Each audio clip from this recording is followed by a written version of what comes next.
Okay, we sent some, I think, out. I believe there's somebody else here earlier, so I was hoping they would get back in time. What I want to do is remind you that there will not be readings next week for, in other words, the images you may have gotten from that little extra heavy dose of reading, on the rural practice, on the rural Jim Bernstein project.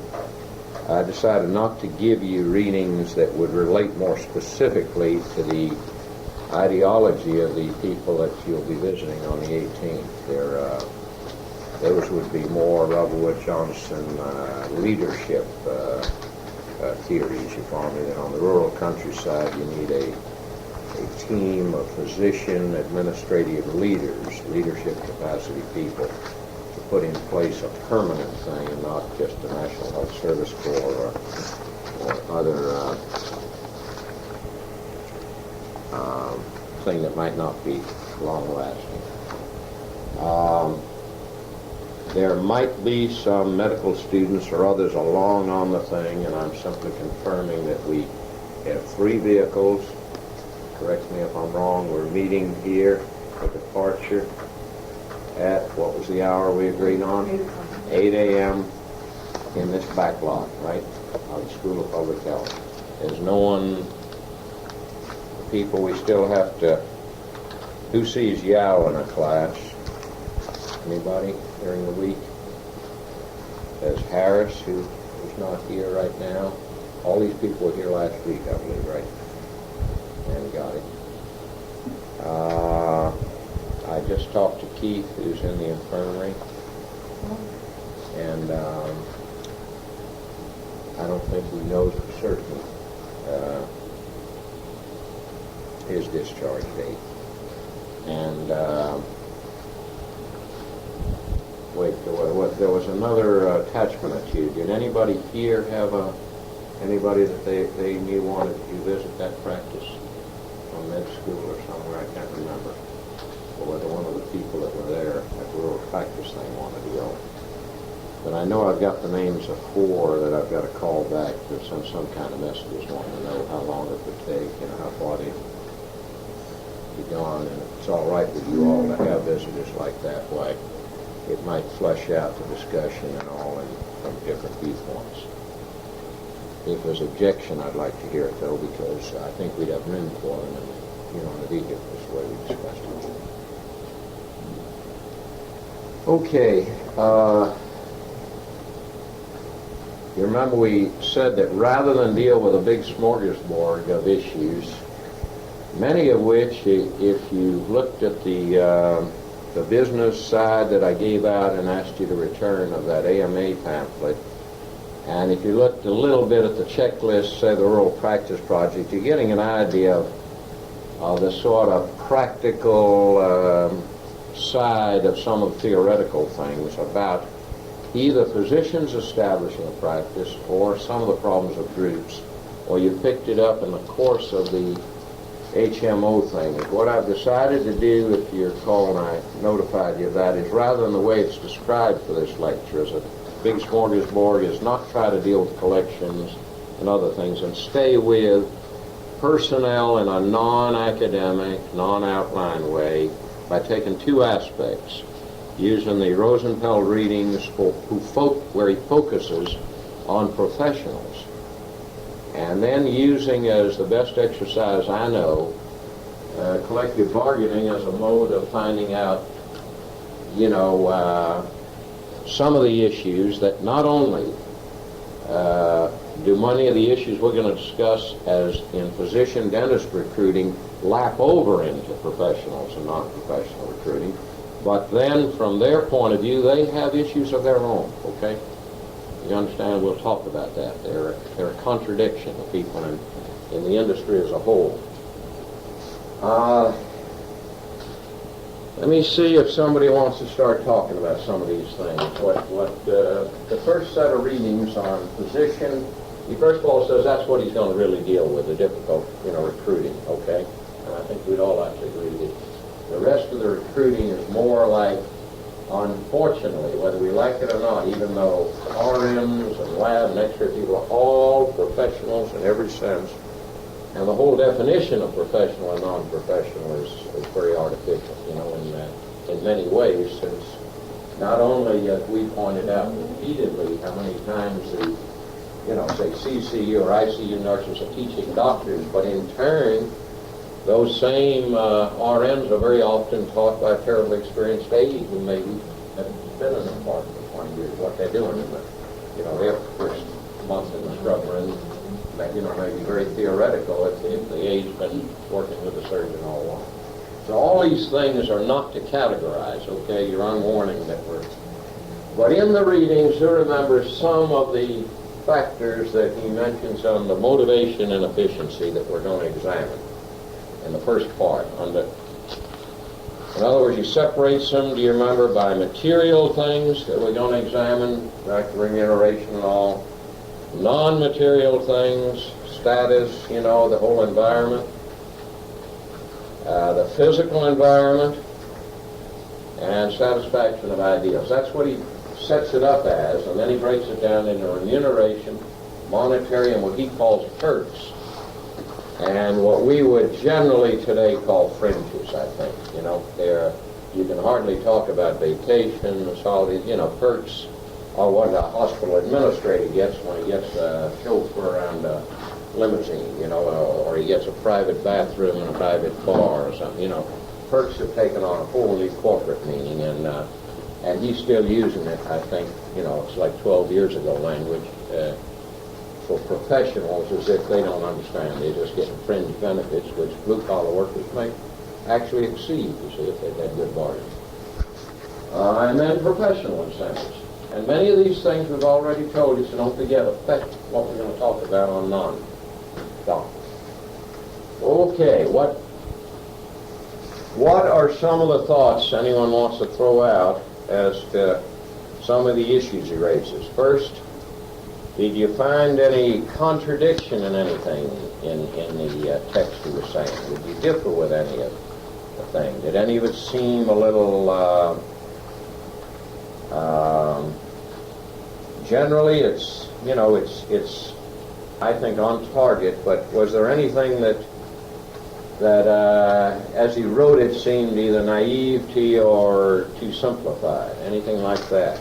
Anyone have any points they want to make about anything they read?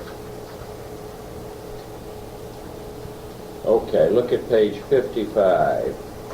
And notice we're talking about, we've already heard a team of people lecturing on the whole OEO, remember thing? Now just notice he's saying by the third annual report, if you want to see some naivete, you see of how an idealistic movement, the only lesson you're learning there is what? That they start out with doing nothing, sit around planning for 2 years, right? It's ideal. They're going to deliver care like it's never been delivered by the AMA or by any doctors in creation. And now in the third annual report, the infectious enthusiasm of the staff is diluted, right, as it has to meet the needs of the community by size and complexity, and dulled by the constancy and severity of the problem. All of it is garbage talk, because right in front of it, it tells you what's happening. They're seeing patients, right? Now they're having to meet patients who, they theoretically are going to deliver preventive medicine, right? They're going to teach people that lifestyle issues are more important than the people who knock at the door and come in. What do they want? What's the average patient want out of a doctor? Something very specific, right? He wants something to lay his hands on, a shot, and leave with pills, send for physical therapy. It's all the traditional things that doctors, you follow me? It's what you're getting there is quoted from the thing. You remember we heard this discussion before, that as they got going, the idealism got diluted by the practical environment. They're in a ghetto, right? And the danger of it, everybody knows, the parking lot can be there, every part of it can be. Probably the numbers of chronic, multi-problem families, are overwhelming them. But what they mainly are complaining about, and they use putting in quotes, traditional clinic practice they thought they were going to avoid. Call it Mayo Clinic. Why call it, put it down as a word? They meant the way ordinary doctors deliver medicine. They have to respond to what the patient wants, right? Hey, doc, give me a shot of penicillin when they walk in. It may be the way they've been used to getting it from a guy, either out in the country or down the street. So some of these things that are the working conditions, you see, the load, the responsibility, more of the things that could mix with professional incentives and those things, I think, are the satisfaction of ideals. They're blurring over into these things. Do any of you have any ideas on those matters? What do you think about the idea, let me ask a few of you to comment, on the balance that has to be achieved in incentives? Remember to discuss, suppose people are just salaried, and then what's the disadvantage? What's likely to happen if the only thing they're going to get is a fixed salary? What do you think it might be? The willingness on the part of them. No? We're talking about doctors now, okay? I just feel like maintain status quo. Yeah, let's say the dentist has reached, 10 patients a day, and everybody knows he should be at 14 or 16, and he's quite willing to say, hey, I don't have enough time to study, I've got to spend more time with my patients, I've got to read texts, the internist, if he's in primary care, he should be easily able to knock off 20 patients a day, I'm talking about primary care. He's not working them all up. He's seeing them over and over again. They're just in for a cold today. They're just in for same things as a family practice doc might see him, and if he's experienced. Well, they're salaried then. The status quo is mainly, in other words, in productivity, you see it. Now, why would it be different where there are incentives? Go ahead. I have a question. Yeah. On one of these statements. Go ahead and read it. Full-time salary practice such with a physician relieves the onus of considering the patient's financial status in devising professional care. Yeah. I assume that's because everything's prepaid. I mean, it would seem to me that would still be a consideration. You're exactly right, but he is, I think, he's loosely talking here, and he really is relating it, in my opinion, to HMO or a prepaid program. In other words, without the element of prepayment, the fact that, say, let's take what's occurring much more in the nation today is mixed fee-for-service prepaid groups. In other words, they've got a prepaid element and they got a fee-for-service element.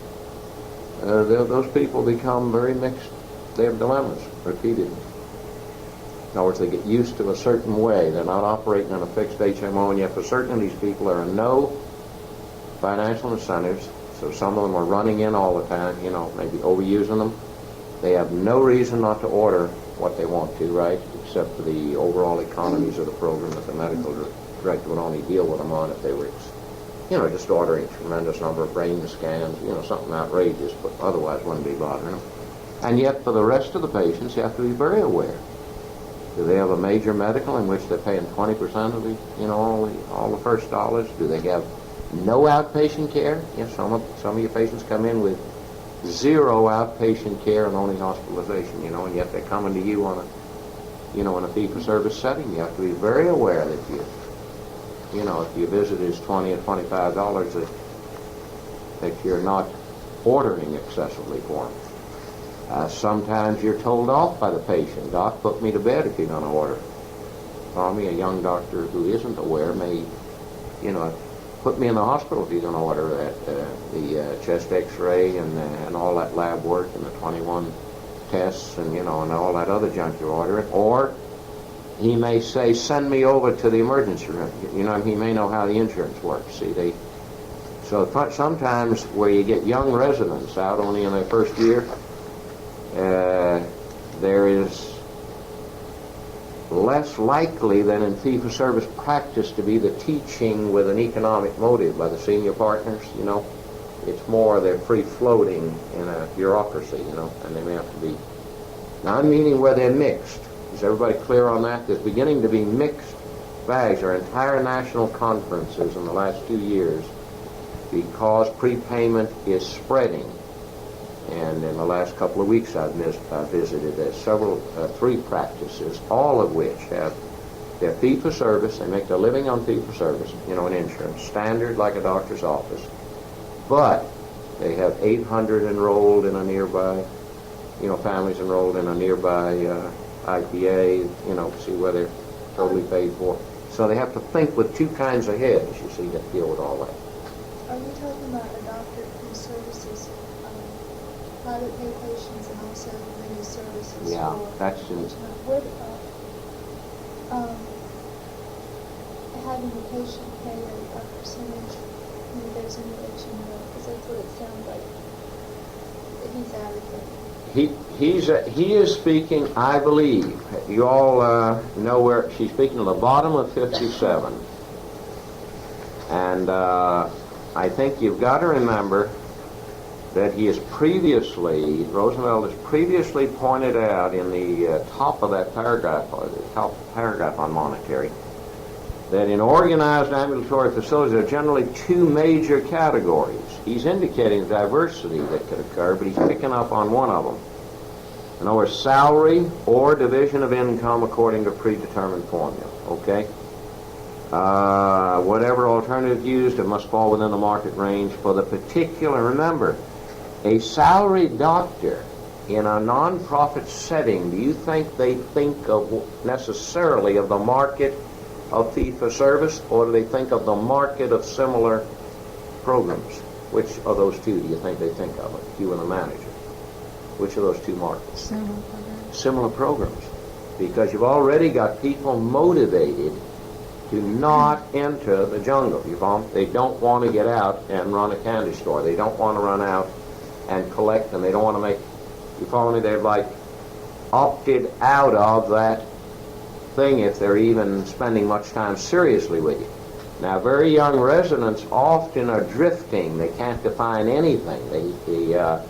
If you haven't screened them carefully by phone, they come drifting in and are really, well, you mean you're not paying $80,000? I mean, they didn't find it out over the phone, you follow me, to start with, because that's what I want to make. You mean you're only starting at 40 and $2,000 a year raise, and, only if I do this do I get a, but usually they have determined that.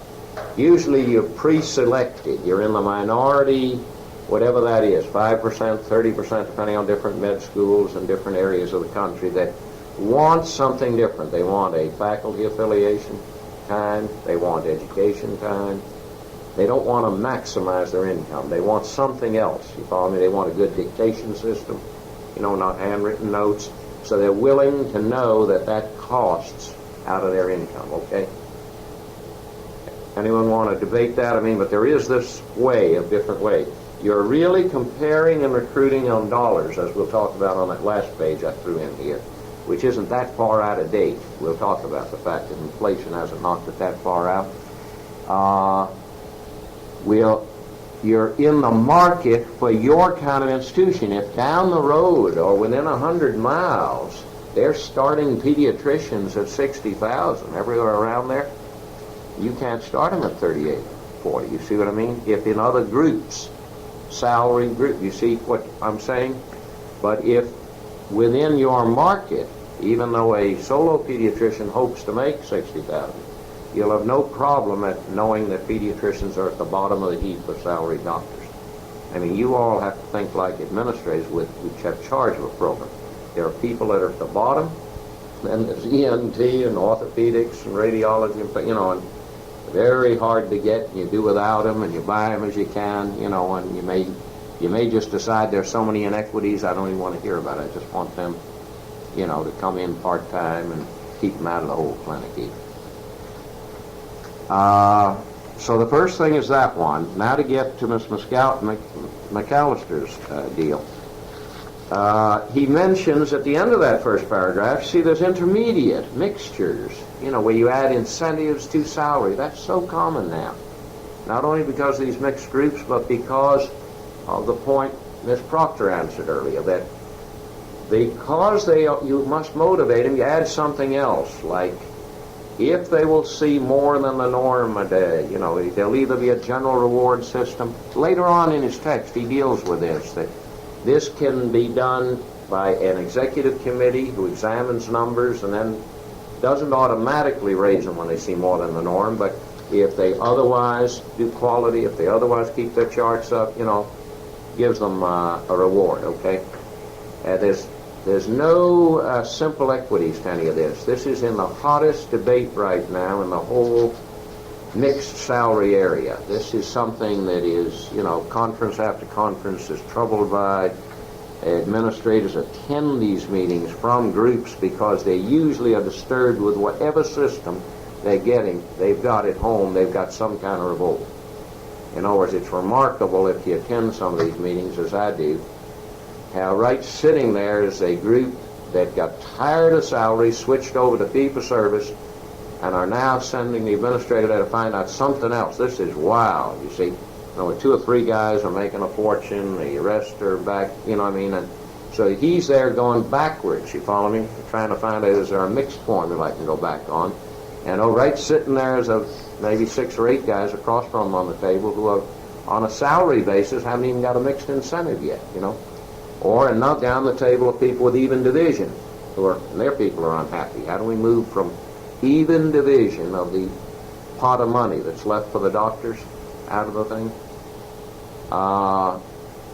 Well, I would say your thing is probably not even, but motivating forces within the individual.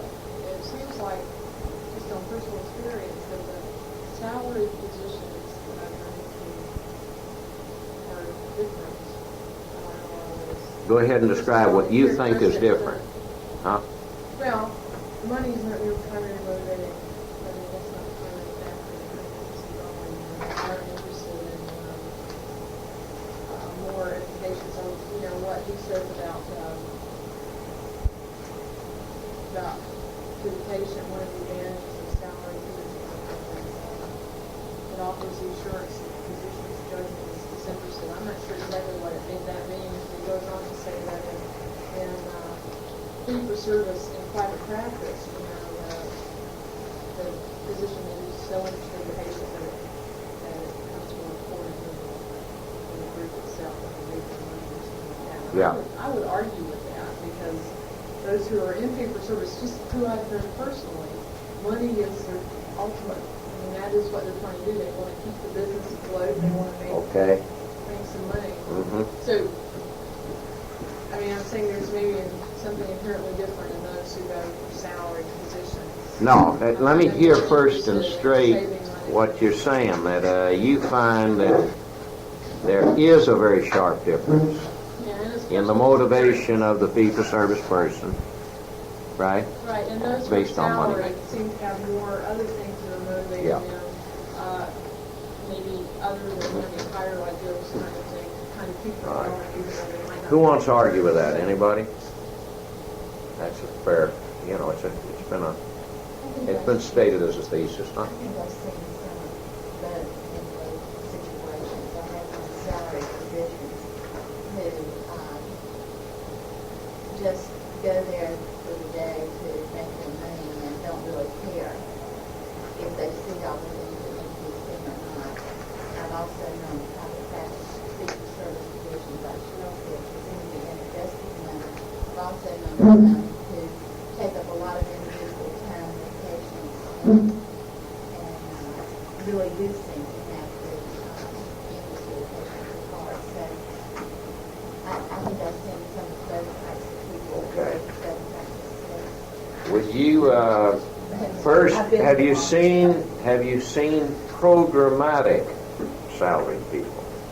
See, I mean, you got to forget about, say, hospital-based, people where there is an idealistic program, right? Where there's a preventive where the family practice program, whatever it is, has a total idealism. Child development specialists, mental health, everything around them. And there, I think what Ms. Proctor said is more clear and more sharply defined. In other words, there's no question you're dealing with all the factors, in my mind, from my observation, of people who have other goals in mind. In other words, they want peer review, not because somebody's mandated it. In Medicare or something, they don't mind chart review, they don't mind the critical sessions, taking up the first 100 charts on urinary tract infection and seeing if they're all darn right. Is someone else reading better literature? Should we be putting out other tests? They're really looking for a continuation of not CME because you have to make points, but a lifetime of keeping up with medicine, and they have a chance of getting it in some of these well-run places. So I think you have to distinguish, in my opinion, what Miss Adams is saying, because in the area we're in here, until there's a breakthrough into something else, we don't have that many programmatic ones to compare with. And I think that the points that are being made are, in my observation, you can have some terribly extreme cases in private practice of abuse and of, over-ordering and of, unnecessary surgery on a grand scale that is just impossible in a salary, a group setting. The worst, my feeling is that the worst, whatever they call this kind of journalism, investigative or yellow or whatever nickname they give it, journalism against doctors sometimes it sounds like the worst unless you've been in some small towns and have really met some of the worst, I've been called in to take a look at, why a tissue committee, is outraged, you follow me, as to what somebody's doing. It's like unbelievable, the assault and battery, some of you ought to read, or maybe on the last session for just evaluation, before we do evaluation, but summary, you ought to see what the head of the Florida Licensing Board has just written an article. You see, I'm just total shock as to the kind of people that aren't expelled from the profession, you follow me, how far they can go without getting kicked out, you follow me, and it gives you an idea of how many towns this is not beyond the pale, I'm talking about, outrage on top of outrage, where scrub nurses are screaming and everybody, a person's died, why are you continuing to do the implant, you see, and how many has he done before that scrub nurse finally had the guts to call the patient's sister and see that she filed a complaint with with the licensing board, and then they bring forward all the scrub nurses. This has been going on for a long, long time. To make the implant money, this guy's been doing it on corpses, for some time, and yet we talked earlier about this. You follow me? That there's a sort of confidentiality around what goes on in certain areas. But this is not me telling you this horror story, okay, or a writer. It's the Florida Licensing Board chairman writing to all the other 50 states, you see, to say, are you having this kind of problem? We still haven't taken away his license, we got all this in front of us, and court, it isn't just the court case, it's the horrible evidence in them, it's being held, and you all realize that the horror stuff I gave you on the Medicaid stuff, that those people were allowed to practice for several years after the first deaths occurred, and it is unfortunately true, and I'd agree with Miss Adams, they may be within what one president of the State Society I interviewed said, we have our 5% of very bad hombres. The problem in our profession is that nobody does anything about it. We're so worried that, they may, a borderline will catch an honest man, in a situation of taking out an unnecessary appendix or something life-saving, that we're afraid very much to do it even when it's, at this end. And then due process is stepped in. See, if these licensing board act in outrage, all he's got to do is hire a good lawyer to, come back. I don't think we should get to the outside. I think we ought to stay on areas of recruiting and personnel. What is this balance that needs to be struck to motivate a good person, do you think? A good doctor, a good dentist? What combination in that remuneration, monetary, and fringe area together with professional incentives? What are the professional incentives? Assume the money and the fringes are pretty good. What are the subtleties that will still lose you people, do you think? In other words, leave out money. Money's not bothering him. What can sometimes happen in it? And now I have to talk maybe to get you to think in terms of, remember, every place begins with certain idealism and then begins to deal with life, right? So what about a person coming, say, not on the 3rd annual report we read at Martin Luther King, but on the 7th or 8th? You see, he's heard from somebody early, it's very idealistic, it's very preventive. It still is better than the average in this country, you know.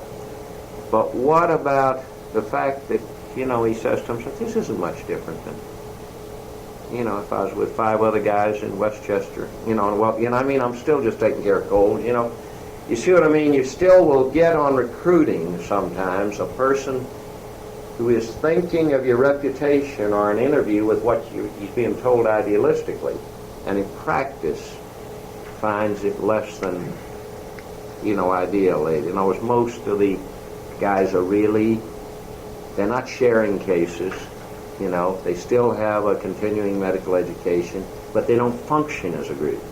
Very often that's one of the things when you go in to find out what, like on exit interviews, what's causing, the turnover, is that the group isn't functioning as a group. Can you all imagine that? I mean, think now as, how would this occur and offend people as they stay there the first year? It's hard if you're not practitioners, or listen to them at length as I have. Let me give you examples. In a group in the last few months I looked at where they were having this kind of turnover, the pediatricians, for instance, between 4 and 5 o'clock each day, would drop around to see the pediatrician on call, say there were 3 or 4 of them, okay, to discuss, hey, the Thomas girl is running a high fever, and, at this time of day, and really look out for a call on that one. I don't know what, whether you need a spinal, I don't know what it is, okay. What it is it's following me, they not only have called them in to look at something difficult during the day, or they've called in a colleague if they can't make up their mind what it is, should or shouldn't I do a spinal in the clinic? Should or shouldn't I, if they're dehydrated, do something outpatient-wise here? Or do you want to watch it during the night? They've not only talked very serious cases over, but they are cluing in a colleague, okay? They're sharing. Now, in that same clinic in adult medicine, all of it primary care, nobody says anything to anybody, see? Yet they don't hospitalize anyone for the sake of hospitalization. Everybody going to bed is likely to be very seriously ill, okay? And so they're on every, say, 5th night, 6th night. And they got 25, say, with low hospitalization, but seriously ill people. They've got to read the chart. You see what I mean? Each person has become subtly, you follow me, through lack of leadership, lack of direction, for whatever reasons, into a private practice model, but working inside of a group. You understand how that could turn off a new young primary care internist? You follow me? What way am I better off? What way am I sharing? It's true we learn together. It's true we have a clinical conference every Wednesday. It's true we, have a CME session with the Med Center with the TV and, and back and forth discussion. But in what other way? And we have excellent records, But on this type of sharing, he misses it, or she misses it very greatly. Some of you have, been out there or something. They have other instances like that. But that is one of the, it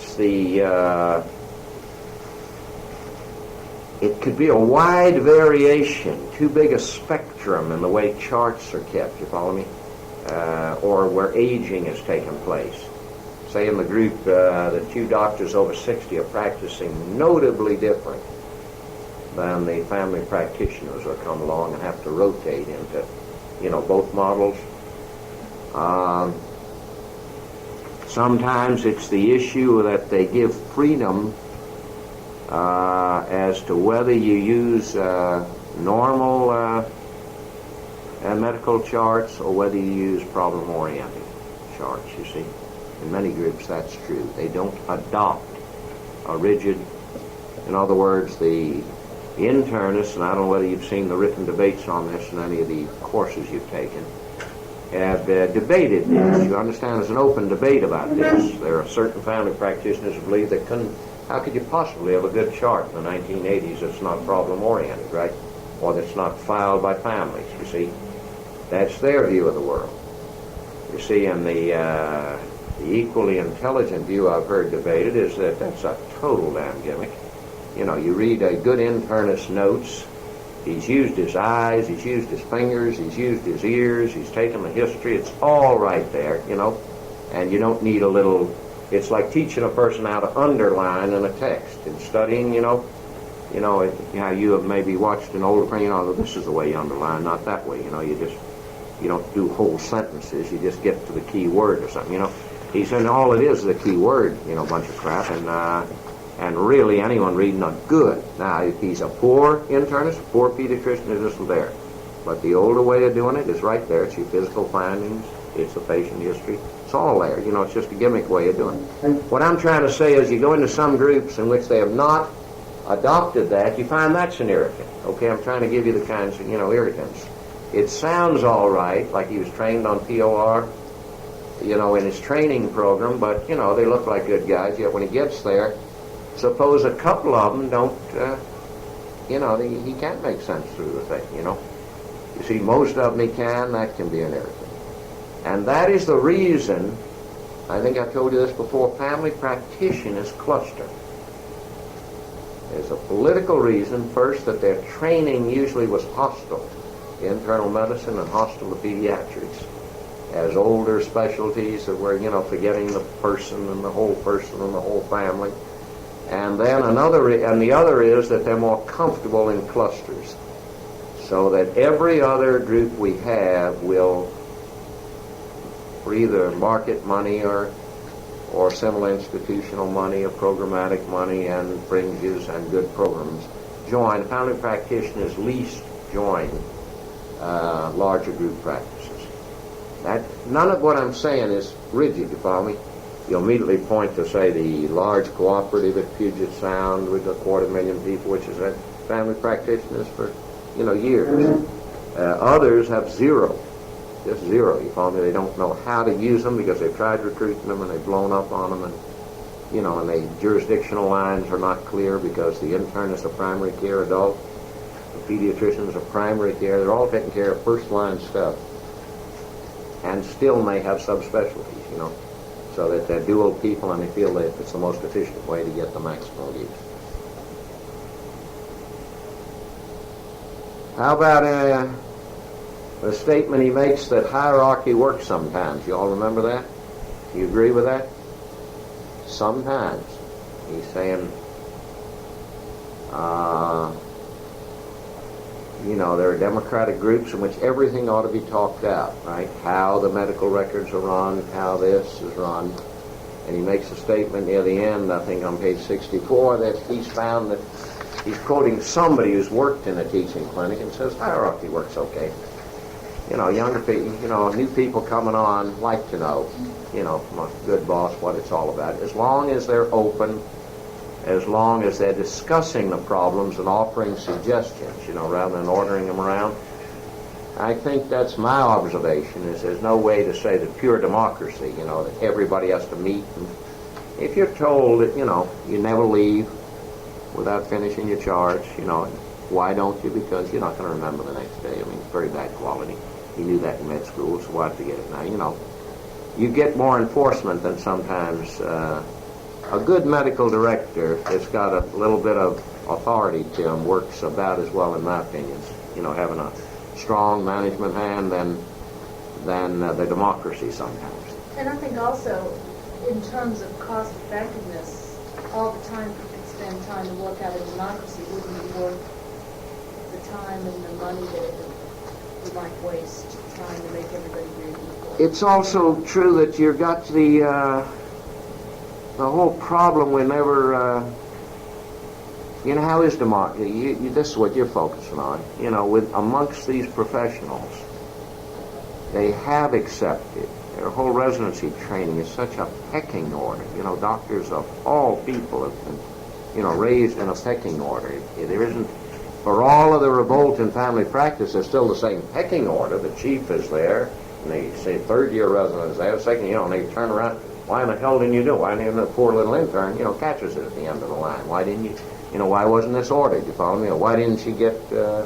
sauce with her fish, or whatever it is? Whether they're either defending the patient or trying to get lab orders in, you follow me? They pass the buck right on down the line. He's used to it, so he may be tired of it. So the question is style, really, I think, you know. A lousy style won't work. And when we get to the last part of this, you're going to see everything is, you know, we're going to have some fun around the union contract, because when you learn about them otherwise, or a lot of administrators attend a lot of conferences, they get into very rigid modes about, you know, where you lose your rights, where you gain your rights, and I think style has a lot to do with it, the style of the contract you're reading. Would anyone like to offer any other points, raise any other issues about what might lead to greater physician satisfaction, which in turn would mean better recruiting?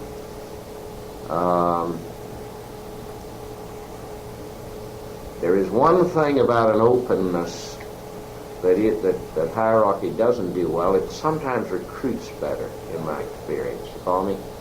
In other words, many people, one out of Michigan, one out of UMC, you know, if they're all feeling a very participatory sense, they speak to the people a year behind them. You know, you bring in better recruiting to the extent that I've seen it working, you know. Now, sometimes I feel like one of the groups I've seen is very democratic in everything, but really when you watch it work, the leader is so strong, even though he's elected, and, you know, and he hardly issues, you know, any way of hierarchical orders. The strength of his idealism, you know, is infectious, you know, or his willingness. Remember, it's never ordering as much as his willingness, you know. I mean, if a person, say one of the docs says, no, you can't add that person on, you know, it's 4:05. What do you mean? They'll get here about 5:05. Now, the medical directors that I've walked, they walk up then and say, forget it, George, and tell us, just put them on my schedule. If you get another one in the next 20 minutes, and I'll stay here at 6 o'clock. Then he walks away. See, that'll stop back the next time. You know, I mean, that's a much better way of handling it than going in to hold a discussion with him. You see, it's like that you like to follow a lieutenant in a combat unit, you know, who, you know, there's nothing to this, boys. You know, your scout doesn't want to move out in front, I'll move out in front. You know what I mean? That's willing to take the risk, do the work, you know, and all that. That's really what it comes down to. See, if he acts the big shot, you're in trouble, you know. But if he's, especially in the smaller groups where he's he's only got maybe 2 afternoons or 1 afternoon off a week for administration, he's just one of them. The way he sets the tone, or she sets it, is everything, you know. There are also some problems for the director. Yeah, and he's overtime, burnout, a lot of problems, right? Yeah, and also it's very easy for certain individuals like that. They're easy to take advantage of certain people without Yeah, they're not accomplishing or setting a good example of their life. hopefully. I guess the times I've seen it done, it's been a very happy situation. It does move people, and that's remarkable. But I think you're right. If it doesn't move people, you obviously hold a discussion with them. I mean, you know, you don't let the person keep this up after you've set that down. You know, if we're all going to do it, we're all going to do it, George. So let's go back in the office, you know, and talk about it. And of course, the director. You remember that the leadership figure has to be a person who is defending the patient interest here, program interest. Don't ever forget that. Okay. You know, the others don't have to. They can almost be neutrals. They can be troops in the sense of, or as one of the people in a family practice unit about 150 miles from here said, you know, we got a lot of busy bees. They just love to work at family practice. What you only need in a mixture of 4 or 5 like that is one person who understands program. You know, physicians appear to be leadership people. They're not. They've got, they're like nurses or like anybody else. We don't want to imagine that, because it'd be like imagining that they're Latin students or something, because they've learned 12 words in Latin to phony up prescriptions with and orders. But they're not leadership people. There's only a few leadership people. If the leadership person understands the program, just one, you usually can bail out a fairly large group, up to a dozen or more. With just one person who even understands the program. The others can just be people who only love peds or only love, that's all they really care about, other than having decent working conditions. But how about anything else anyone thinks we might have missed before we move to the... And we can go back and forth now, because we said there are some of these issues that... Now, did I give you these two this time? Did I give you these two readings this time? Okay, before we go over them, did anyone want to make any comments about the women MD things? You all understand how important that is with the percentages. Was that article of any use to you? I wanted to start with that one in terms of shedding light. This is a very serious business of...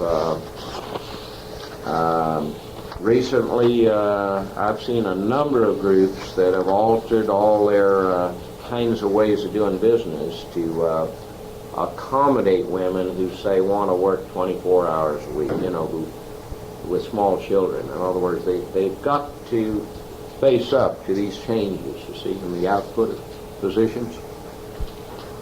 And I think some of these things are more...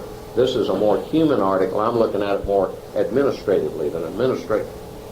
Has to understand these family, pulls, and understand where to make the compromises, right? And of course, nurses have faced this for years. See, it makes me very irritated with the whole discussion. You have to accept it in the light of the fact we're talking about the toughest people to recruit, who may shortly become in such oversupply they won't be so tough to recruit, and we won't be focusing this way. But for now, it's still a problem in many areas. Joe Berry, you'll see this kind of thing, people that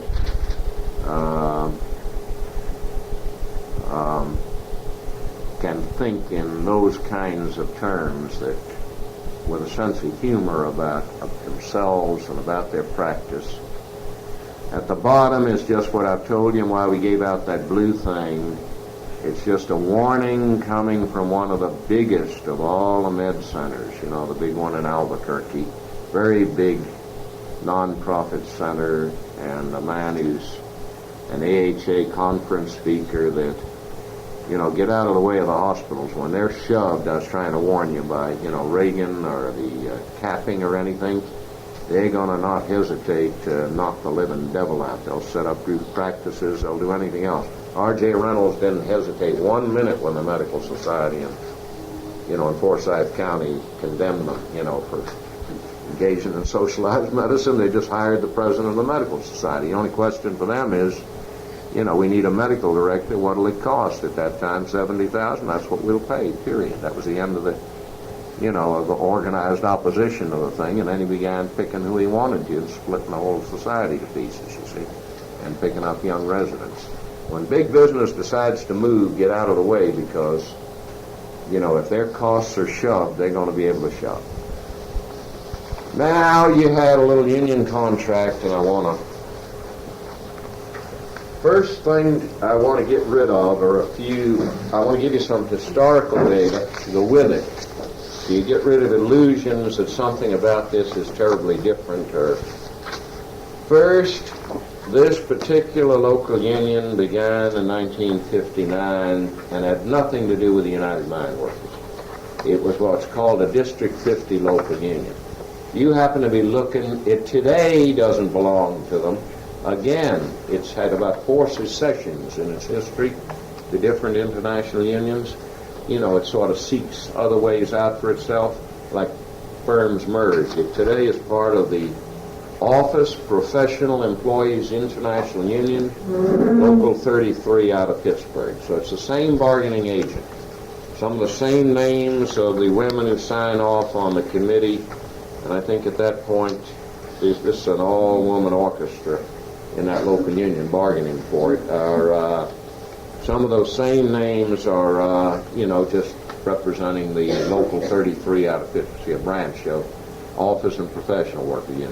In other words, they seek, at that point, being in Appalachia, the reform movement in the mine workers attracted them, and the mine workers were so confused by their own reform movement, they actually issued a charter to a group of clinic employees, and then they ended it, and they had to seek a new home, and they found a new home in another place that they thought was.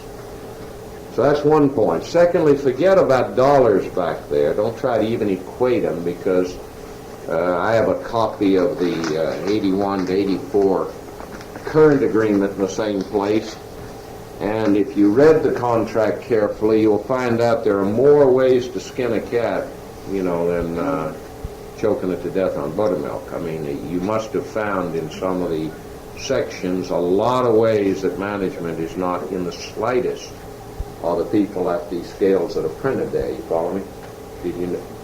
We'll see how much you learn, but it's loaded with that kind of data. So forget about looking at those kind of things or the garbage, of those numbers. What is important are the job classifications. What kind of union is this? By the job classifications, let's see how much you know about labor relations. What kinds of unions are there? Say, what was the original AFL before there was an industrial union movement? What kind of unions were in it? What do you know about unions like 50 years ago? What kind of unions would there have been? What were they composed of? What kinds of people? Garment workers. What? Garment workers. Well, even that's, yeah. Words that... Huh? Well, no, I mean, you began with craft unions, carpenters, plasterers, you follow me? So that what you got here, and the whole fight between the AFL and the CIO until they got married many years later, was industrial unionism. The whole idea was that the AFL would approach an auto plant and want to put the painters in the painters union, the carpenters in the carpenters union, see what I mean, and turn the assembly line workers into just common laborers union, you know what I mean, and had 17 local unions. Why they fell on their face, you see. And John L. Lewis came along, formed the CIO, and said, that's a lot of nonsense. I mean, you can't throw against big capital, the biggest capital in the USA, anything but one union, you follow me, with a lot of backing. So industrial unionism. So between this and this, what kind of union are we dealing with here by the list of job classifications? What kind of union is represented in this union contract? Take a look at the job classifications. Huh? Yeah, they're health workers, but are they a craft union or are they industrial union? Let's get a broad definition of them. Industrial. Huh? Industrial. Yeah, they're right across. Look what it starts out with, an ASCP, registered medical tech, with a BS in medical technology, and by the time you glance down to the bottom of that page, you're with a nursing assistant who's at the same level as dietary and maintenance in a hospital. Look at their last jobs on the next page. Bottom, main housekeeper, switchboard. It's everything in the whole place, right? We clear? It's the whole shooting match. All right, that's very important. Now, does that mean that's the way the whole U.S. was organized, or what happens in some hospitals? How do the nurses get represented for collective bargaining? They may turn to the ANA and turn it into a collective bargaining instrument. You know, the ANA for years made speeches saying, never will we be a collective bargaining instrument. You know, never will we become a union. We're way above that. Until 1199, a lot of others just wiped the floor with them, in elections. And the nurses showed they were more militant than blue-collar workers were. Two big groups of militants in the USA today are who? High-paid healthcare workers and teachers. They're not auto workers. They're all taking cuts, okay? They're all running for cover, okay? You know, the old militancy, you see, is out of most of the, industrial workers due to the huge changes in the system. So what you're getting is all kind of there's one hospital, and of course nearby clinics to deal with. You're dealing with 17 different craft unions. Okay? That'd be a lot of fun if you'll manage it. Just think about it. See, your personnel office, just think of the staffing you need to keep up with the tickler dates on reopeners, on terminations, on comparative data, right, with every other, similar unit in your area. This happens in places like San Francisco and all, where unionism was early, and X-ray techs decide to have their local components, and everybody goes off in a different direction. What is the backed by the decision to stop the proliferation of unions in healthcare? There's only a recent court decision that said we've got to stop this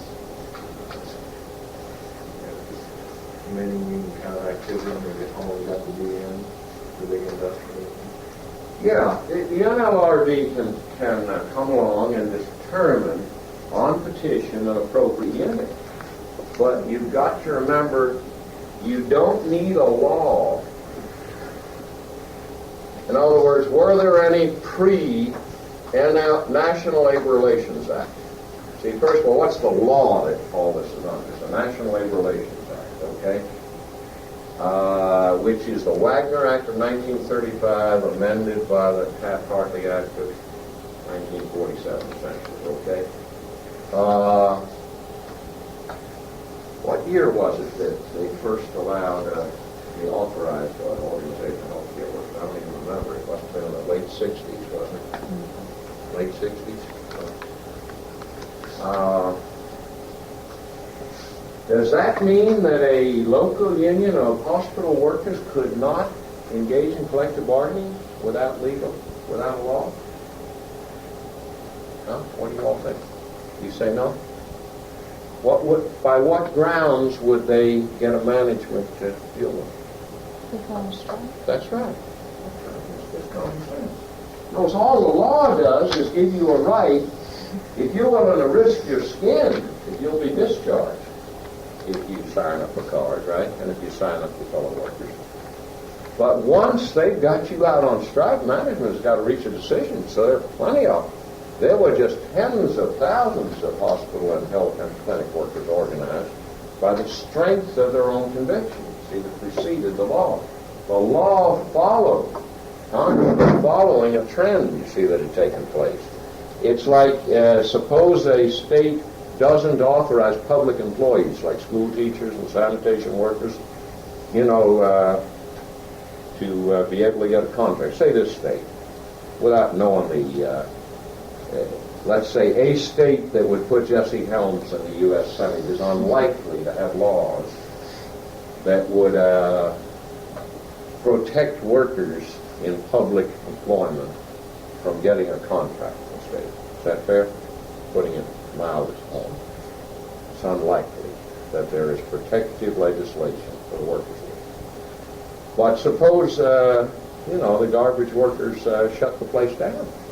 I mean, how long, if then there's no one else to take their place in town, do you put up with the state? You recognize. You see what I mean? It's that without protection, you still may have to do it if they're courageous enough to do it, okay? That's the first thing, that you don't need legal sanction. It's not illegal to do it. It's just that what a law does is if they fire you for union activity and you prove it, it'll put you back to work with back pay. If you have a majority and they don't recognize you on showing them their union membership cards, you can file charges on it. Remember, you don't have an election right because there's no law that says you. So you have a law. What the law does is simply give a format to this. It says, now we will order an election.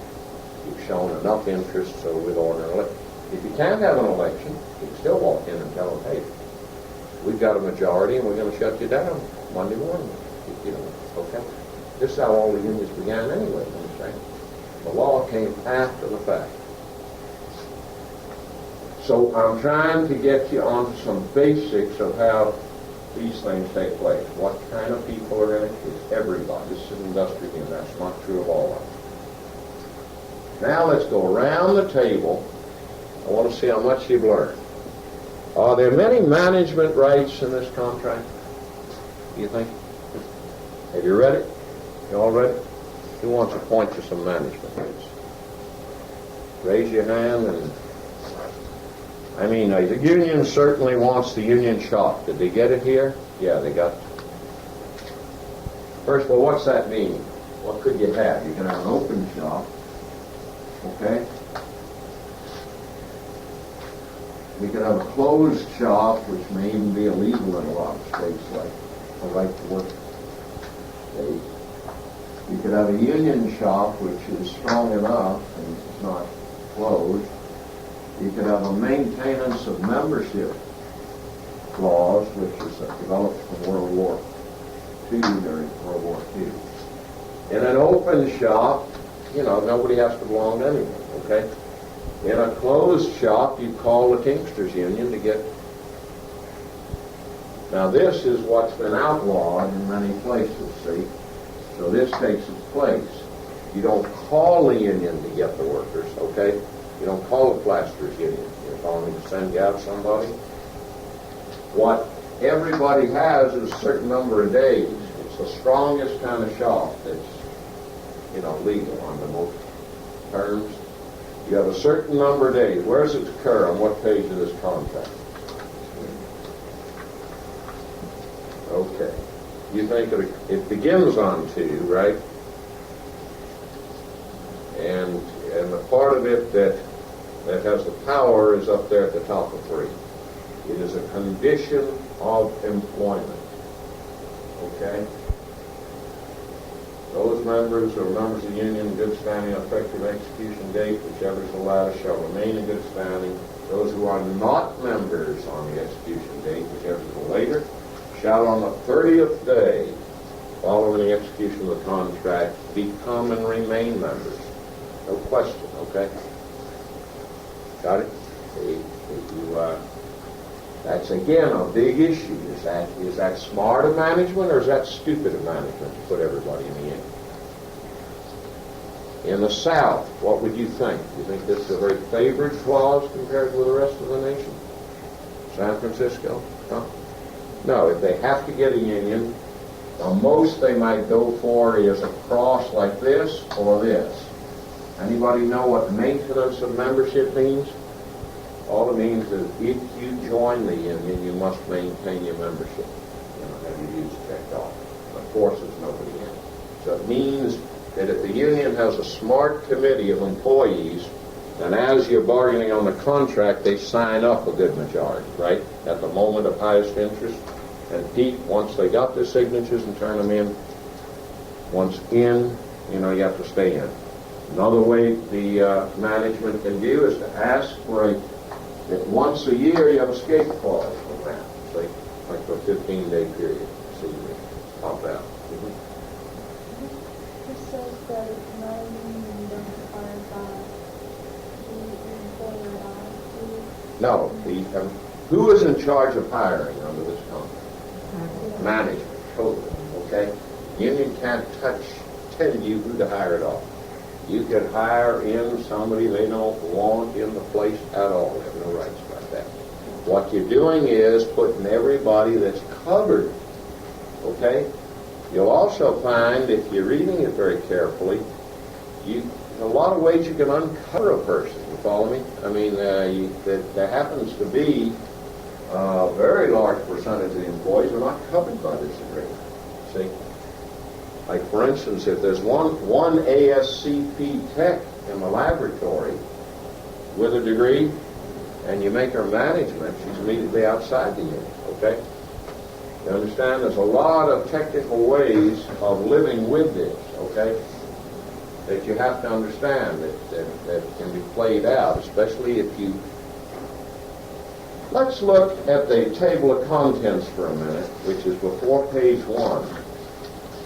One of the things that matter to the union, you see, it's a live and let live agreement. So a smart management ought to figure out what does a union need to live, and what will they be proud of living with, and what will they give you if they get what they need to live with. Well, they're awfully proud of union shop, right? You don't give it to them fast, but if you give them that as a trade-off, compared to giving them something weaker. And they're extremely proud, and they'll trade something for it, okay?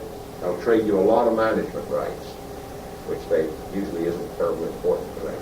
Terribly important to management rights. They want checkoff. See that? Article Roman 5. What does checkoff mean? Who wants to tell me? Checkoff of what? It's a nickname for what? It's how they get their money. What's it? Yeah, it's taking their dues out of federal. Another thing that in the South, you see, they very often some of the biggest NLRB cases are fought out over these issues. See, like at Roanoke Rapids, J.P. Stevens recognized the union and say, well, except we won't give you check off, except we won't even give you this. Of course we won't give you this. See, and then you get awful wrangles because this is the life and death of the union. They don't go around trying to collect dues from everybody. If you take it out of their payroll like you do United Fund or, church stuff or whatever you're used to doing, then you're giving them their life. You're giving them their ability to survive. These are their issues, okay? Now, for their individual, a union steward, isn't that an internal matter? That their steward has access to the place, He can go and investigate, he can go and, usually it's a woman in the clinic or a hospital, investigate something.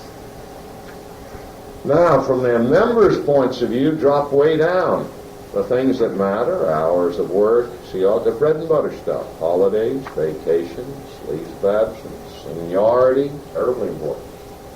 Why would seniority be important to the union members? No? Why is seniority terribly important? Well, what happens if there's no union? See, the University Hospital is a very bad example because it's so full of, right under seniority usually, let me find it, where's seniority? The next one is called what? Job posting, okay? You see? Now, in this university, the bulletin boards are just loaded, aren't they? It's almost a form of information. Because it's a state institution, with all kind of malarkey that all state institutions. But what happens in a private place? Huh? The assistant administrator has a girlfriend and there's a good job open, okay? Who gets the job? The senior employee with the best qualifications? The girlfriend gets the job, right? Isn't it clear what happens? Do you doubt that, how the real world works? What's all this screaming about?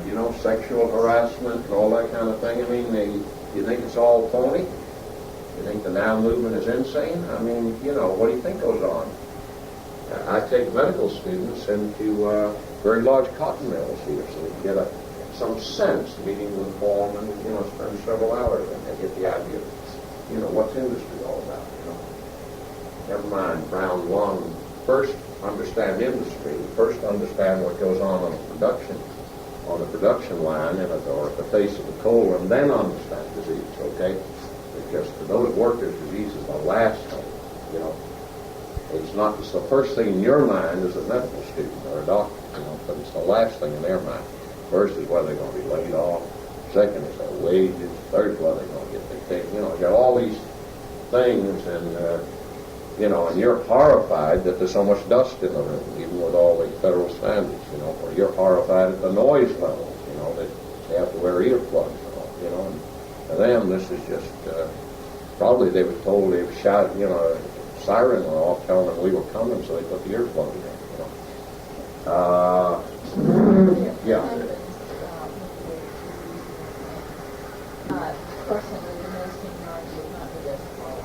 Right. Let's find that language and read it to them. Let's turn to seniority. All right, now read me any part. Who wants to quote any part of the Bible? And let's see how it's reading. Read me something on this one. That's job posting. No, it says up there too. Above it. And as appropriate for efficient continuing operations, the person with the most working seniority is qualified to be considered. So they were different jobs. It doesn't say that.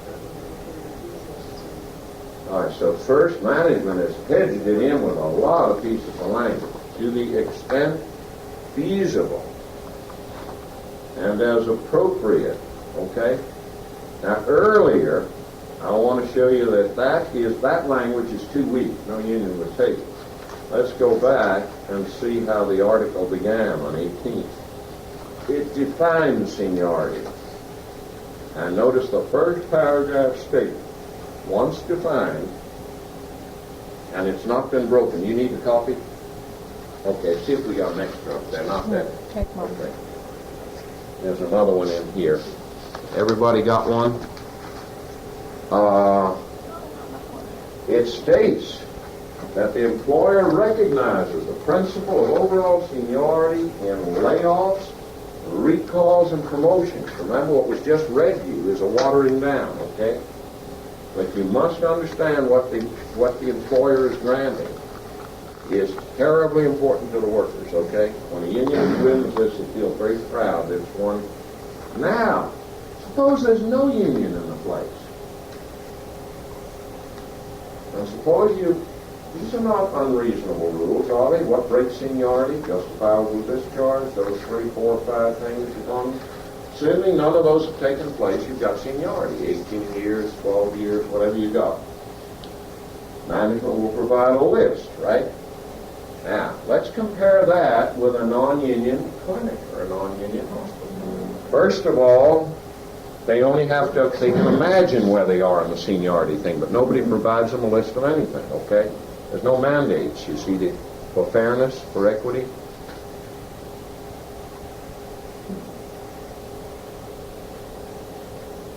Notice on 19, any employee shall have the right to file a grievance with regard to seniority within 30 days after the posting of the list. That's in case they broke your seniority over something they shouldn't have broke it over. You know, so you can get your seniority restored, okay? And then, of course, management is protected. If they don't, after it's posted, file it, then it stands, right? Departmental seniority is defined. And remember, overall seniority was the definition. Notice how they're different. You're going to see, because under different places, for getting a vacation inside a department, they want it to be by departmental seniority. See how you let the workers work it out. Whereas when it's bureaucratically determined, these things are usually, you can find that there's really objection to them. Overall seniority, say, might be applying rather than departmental. In some places they want it by shift seniority, you know what I mean? It varies how they want it. And then comes the watering down thing that Ms. Proctor referred to, okay? And it's limited. It shall be considered for new or different assignments, but otherwise you're accepting the principle of posting a job, which is the next article coming at the bottom of the 20. Now tell me, where does management get a handle on all this? Because to me, and I want you to contradict me when you think I'm wrong, equity calls for seniority if you have no. What is the university doing posting these things?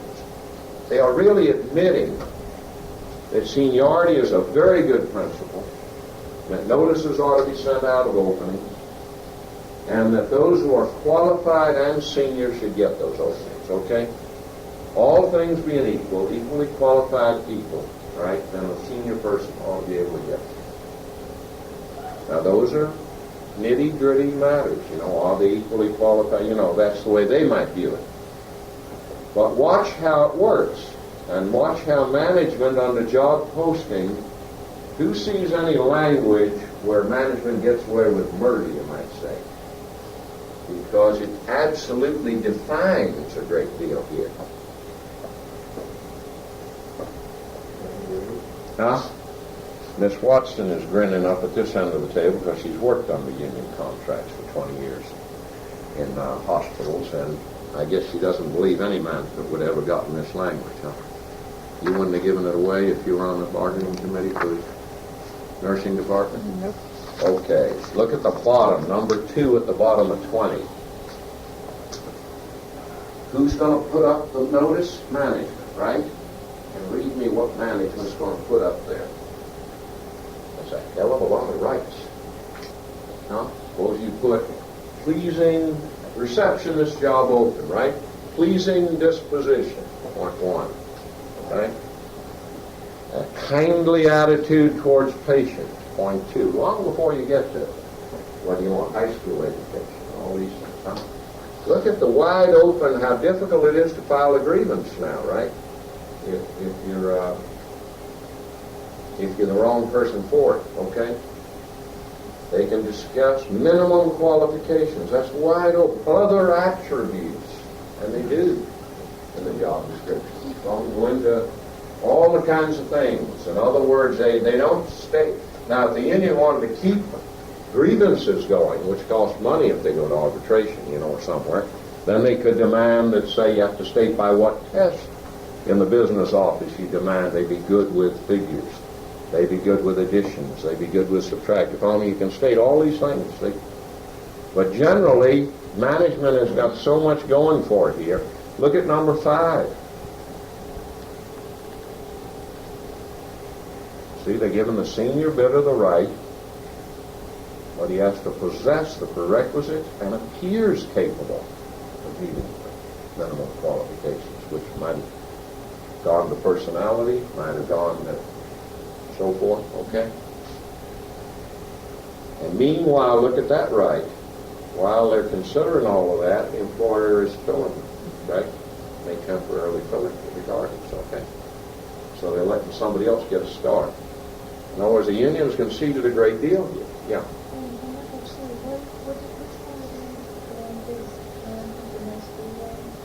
The right to what? Excuse me. Well, I think minimum, it's so broad. I think that, for instance, many unions would want to define minimum qualifications in regard to what? Can't you see? I mean, minimum qualifications relating to education. They'd like to relate it back to something else instead, you see. But they don't. Then other attributes is wide open, you see. And by tradition, contract after contract, 2- and 3-year contracts, other attributes have included personality factors on people who have to deal with the public. In other words, and the reason the union committee often accepts it is that people have been given warnings for, like, losing their temper, or at nursing stations or at reception desks. Remember, there's another part of the contract. Remember back in the table of contents on warnings. Remember that one? So that all the, what I'm trying to get you to see is that, and this is my bias, that it never pays to get too nervous over revolutions or these kinds of things. That usually the question is, how do you absorb a revolution? How do you live with it, you follow me?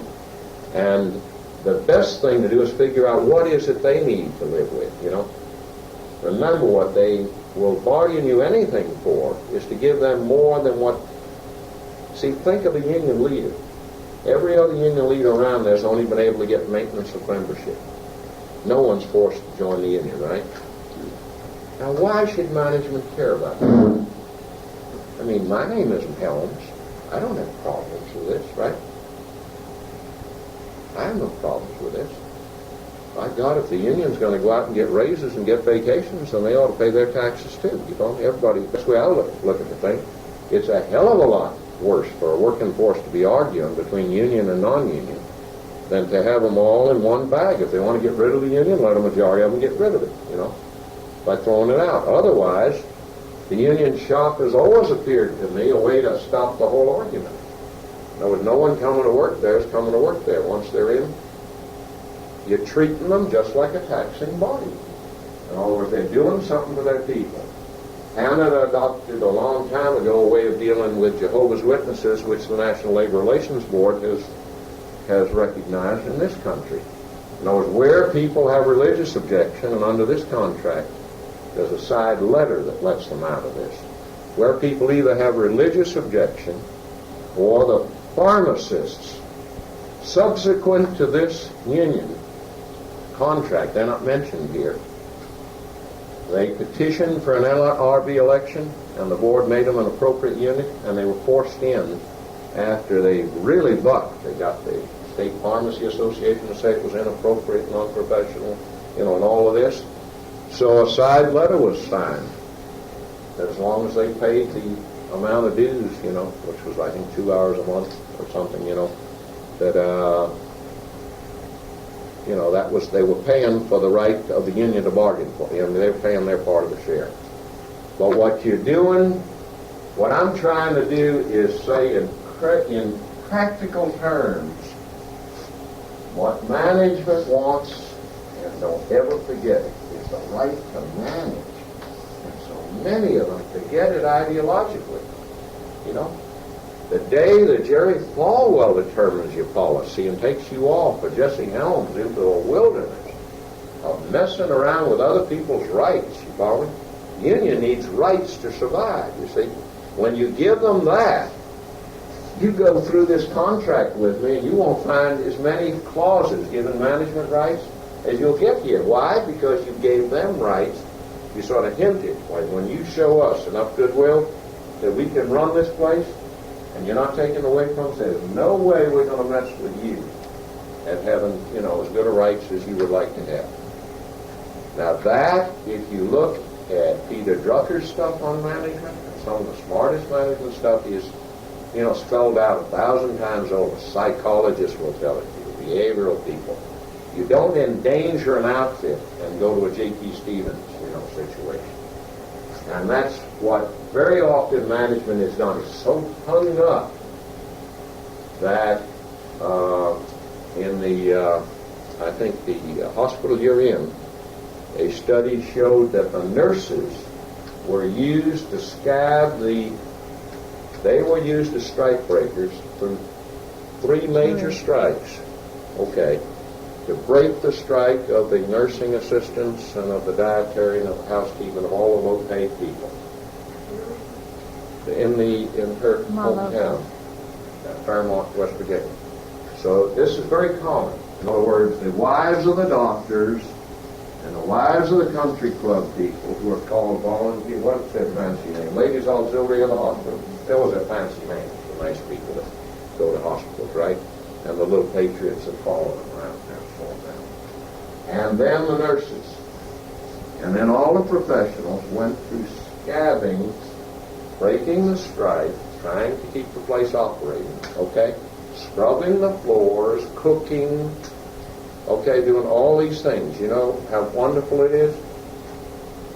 They are so patriotic the first 24 hours, it's unbelievable, because I've studied these things. The next 24, they're unbelievably patriotic. They go 8 to 8 shifts back to back.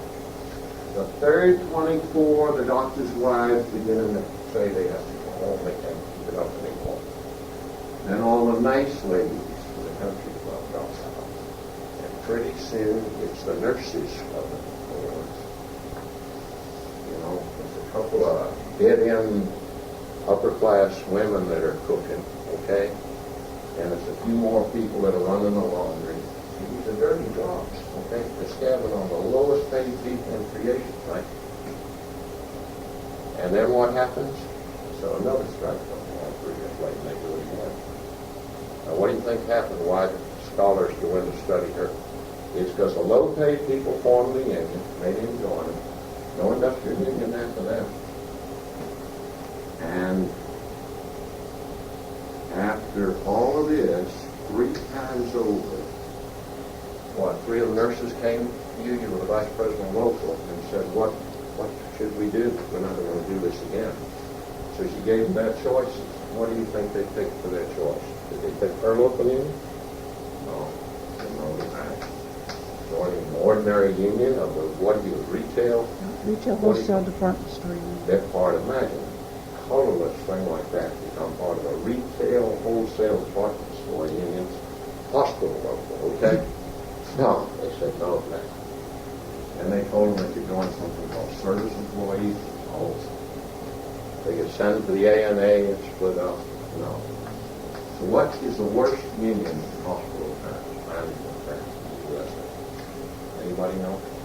What's the one they fear the most?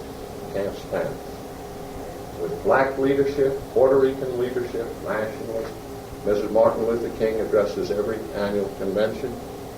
And it is led by AIDS and and dietary and housekeeping people, and has all the pharmacists in New York City in it, and has all the major RNs now joining it in the biggest northeastern hospitals, and it almost came within 100 votes of taking Duke University. Who is it? Huh? No? No. They said no to the Teamsters. I think that was too tame for them. They just had mafia and gangsters, you know. They were just that stuff. They wanted something rough, okay? This is what I mean by management mistakes. See, they've taken these people and used them too many times. They weren't using their head, you follow me? They sent for $11.99, that's its nickname, because it began with that local union number out of New York City, which is black, Puerto Rican red, and that's what you had, a lily white bunch of professionals. So in that little mountain town, these lily whites all sent for this thing, which the hospital management went absolutely crazy. I mean, they've been going crazy over a poor department store union that had organized the hospital people. And what do you think they did? They sent in the smartest college graduate organizers. The first thing they laid out in demand is a professional program. So like a professionalism here. They the first thing. They didn't talk about wages. They turned these people into professionals who would walk a picket line. See, after 6 months of educating them, there's not enough selection of what programs you want to go to. Management only gives you leave time when they want you to go to something, okay? You can go to college, you can do anything, see? Those girls walked picket lines, they picketed the city council, they did everything. These were nurses, okay? And then you've missed work ever since then, right? All they do is strike now. And this union's tame, I guess, ever since. Is that right? Your local became a, or tell them about it. Well, we normally get what we go after. I don't know how to explain it. Management has decided that we aren't quite so bad since 1199 has came in. That we've fought our battle now. They're out for 1199 because 1199 is militant. They deserted the patients where they say we did not desert the patients as they did. 1199 gives them a warning of a strike. If they don't transfer the patients, they don't have any of them, like letting the Teamsters trucks come through and deliver milk or anything. 1199 shuts everything down. You've got to get rid of your patients to bring anybody come to work here. Because they already can count on these people being union staying out, you follow me? So you all starve or draw unemployment compensation? What happens to you during their strike? 2 years ago, we got legislation passed where we could draw unemployment. Up until then, the state of West Virginia public employees could not draw unemployment. We got a bill passed 2 years ago for that. So when 1199 strikes, you strike too? We don't strike, no. But you go, We observe their pass line, their picket lines. We don't go in. You don't go to work. No. See, they Unless they ask us to. Now, we have to have an agreement with 1199 and their reps that if they would ask us to go, we would go. Why would they ask you to go? They do.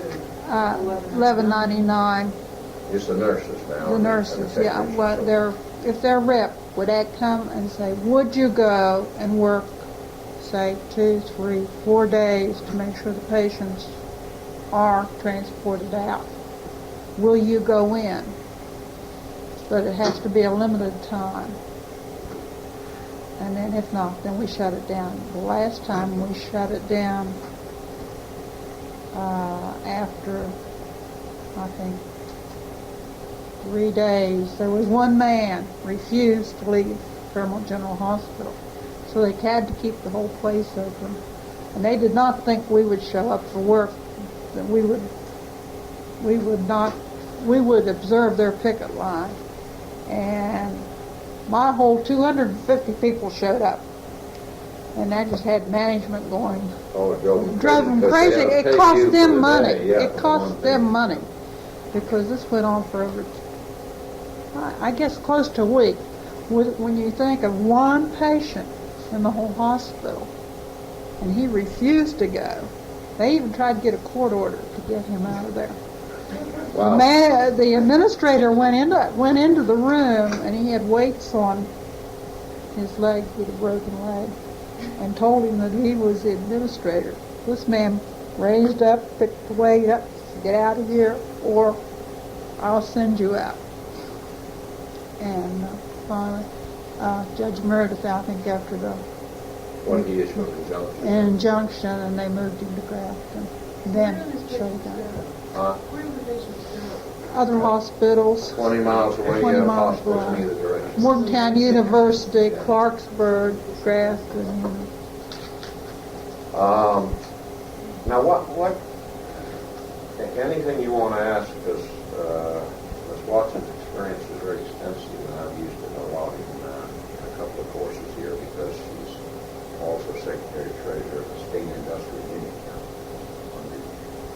because steel workers and other unions, so she knows a lot about other industries.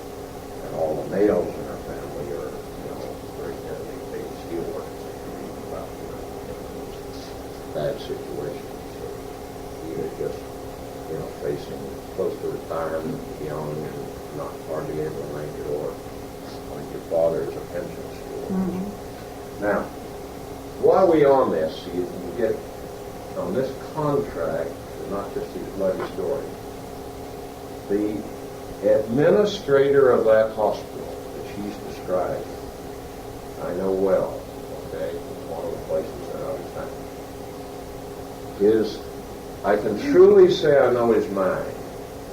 In other words, he took all the brains from ear to ear and shook them. They would sound off inside of a peanut hole, let alone inside of a head, okay? I mean, he's extremely limited brain power. So that what he's done is fall for ideology. He is so, in other words, he began by humbling the most humble workers and forcing them to unionize pre-MLR, before there was a law. Then they didn't learn any lessons. They kept them after 6 weeks, and he got the board of directors to swear they'd never recognize a union until, like, in 24 hours, you had to change their mind because the board had it up to here. The head of the, whoever was on the board, the head of the trucking industry was threatened by the Teamsters Union, the head of the coal industry was threatened by the mine workers. You either stop pushing these minimum wage workers around or we're going to shut this whole goddamn town down. So they all told him to go jump, and they recognized him. Then he didn't learn anything, caused 2 more strikes in which he abused all of his professionals until they turned on him. Now, fortunately, as happens in these situations, the good Lord has intervened and taken him to meet his maker way down below somewhere. And you've got a very modest former assistant who has taken over, who is neutral on all these issues, you see, so labor relations will immediately improve. But what you've got to understand is that in the South, in general industry, and it affects healthcare, and you all are part of healthcare, you've got to understand that when you let ideology move in, it's like in foreign policy. You really believe that El Salvador is going to invade the U.S. Just like Vietnam was a real threat to us. So you develop a domino theory, and you don't learn anything from it. You make policy around some things that just make no sense. Like, let's take who came off smarter. Was it smarter to have gotten management rights when they wanted any, and concentrated on your costs, right? Let me ask you some questions. Should any union allow management to have merit increases? If you were in the union's shoes, would you allow management to merit people? You're in the union position. The union believes in equity, equality, and all that. It's the exact opposite of what you stand for, right? Anybody know what's in this? Did you read this contract? A lot of the most key clauses are salted away under like a miscellaneous thing. So look at all those clauses under Article 31, the last article. I mean, it's just loaded with all kinds of, it's a big smorgasbord.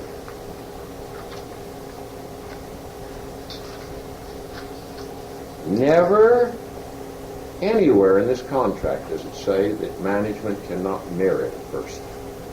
And remember, that is the whole key. If a good receptionist can be given a, 25, 50 bucks more, right? Notice, too, there's clauses that allow you to appoint a person to a sort of semi-management job, even though they're inside the union, and give them extra money. Who makes that selection? Management, okay? It's loaded with all the kinds of things that you would dream up, and yet all you've done is give the workers a right to share in management. Now, how do you live with a thing like this? The first thing you do is, workers are like anybody else. They're watching, especially no-paid workers. What they want is to be treated fairly. So when you're going to make changes, you call in the union committee. Tell them what you're thinking about, right? If you're going to warn a popular employee, almost anybody, call in the union shop steward. Show them what you got on them, what they did. Here's the affidavit from the patient, how they talked to him on the phone. You know what they did? This is the third warning. We're going to suspend this person for 3 weeks, okay, without pay. If it's the second time, they may agree with you and fire her next time. You may find that given a share of management, you follow me in a sense, you've talked it over with them, they say she's no good for anybody. And you have to restrain them, you follow me? Like, no, we're just going to lay her off for 3 weeks. We'll give her one more chance, okay? What you'll find is if you treat